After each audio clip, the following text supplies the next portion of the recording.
পশ্চিমবঙ্গ রাজ্য সরকারি কর্মচারীদের ডিএ কিন্তু ঘোষণা হতে চলেছে এবং মুখ্যমন্ত্রী সরাসরি কিন্তু জানিয়ে দিয়েছে এবং রাজ্য সরকারি কর্মীদের বকেয়া ডিএ নিয়ে কিন্তু খুবই গুরুত্বপূর্ণ আপডেট উঠে এসেছে।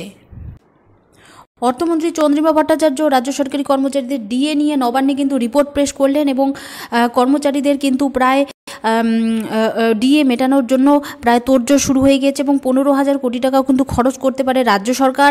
বাকি ডিএ পরে মেটানো হবে এবং রাজ্য সরকারি কর্মচারীদের অন্তত 20% ডিএ পেতে চলেছেন কিন্তু রাজ্য সরকারি কর্মচারীরা। বন্ধুরা, খুবই গুরুত্বপূর্ণ আপডেট, কিন্তু 20% ডিএ পেতে চলেছেন রাজ্য সরকারি কর্মচারীরা। এই মুহূর্তে পাওয়া নবান্ন থেকে সবথেকে বড় সুখবর যেটা হচ্ছে যে রাজ্য সরকারি কর্মচারীরা 20% ডিএ কিন্তু পেতে চলেছেন এবং মাননীয় মুখ্যমন্ত্রী মমতা বন্দ্যোপাধ্যায় অর্থমন্ত্রীর সঙ্গে কিন্তু বৈঠক করেছে এবং অর্থ দপ্তরে কত টাকা জমা রয়েছে তার রিপোর্ট কিন্তু মুখ্যমন্ত্রীর কাছে জমা পড়েছে নবান্নে। অর্থমন্ত্রী চন্দ্রিমা ভট্টাচার্য মুখ্যমন্ত্রীর কাছে কিন্তু এই নিয়ে রিপোর্ট পেশ করলেন আজকে।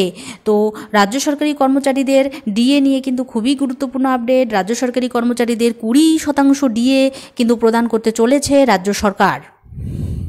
রাজ্য সরকারি কর্মচারীদের ডিএ কিন্তু মেটানোর তোড়জোড় শুরু হয়ে গিয়েছে। বন্ধুরা, এই মুহূর্তে সবথেকে বড় যে আপডেট, রাজ্য সরকারি কর্মচারীদের কিন্তু বকেয়া ডিএ প্রদানের সিদ্ধান্ত গ্রহণ করা হয়েছে।